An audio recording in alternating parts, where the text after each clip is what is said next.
I also wanted to talk about the review of the compulsory treatment criteria. This is so important to us because we, as is in the current Mental Health Act 2014, and also in the Mental Health and Wellbeing Act, which comes into play on the 1st of September of this year, we can be treated against our will when we have an urgent time of need. We can actually have things done to us against our will, and this is authorised in the legislation. So there is an independent panel reviewing the criteria for compulsory treatment. So we have had our policy officer, Alicia, working very hard on responding to the initial questions from this panel.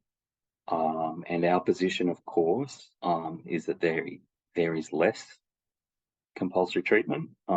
Indeed, that we get to a point where there's no compulsory treatment, and that there is greater supported decision making. So people getting the support to make the decisions about their care.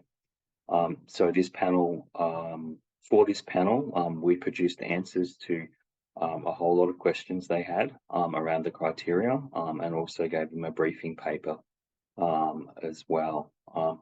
We're pretty pleased with the composition of this panel, and we know that they were greatly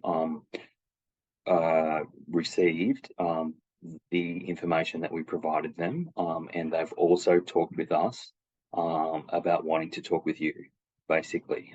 How is it that they should reach consumers? And they're really keen not just to do some sort of standard consultation type thing, because they've got lived experience people on that panel, I should say. I said we're happy with the composition of that panel. There's lived experience people, particularly Randithy Jacoby and Flick Gray are on that panel and assisting. Some of you would know them, very strong voices.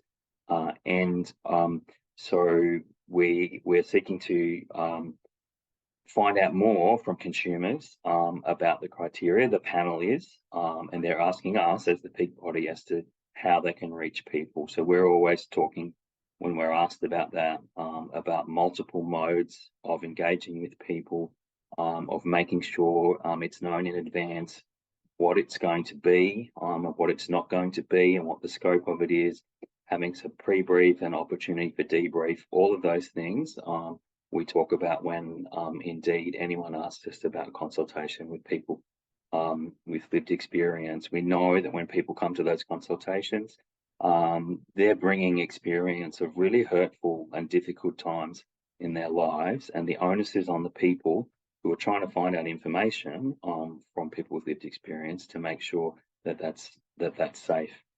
So that's some of what's happening there. So a really strong impact by us there in terms of input into the initial thinking of that panel around the criteria.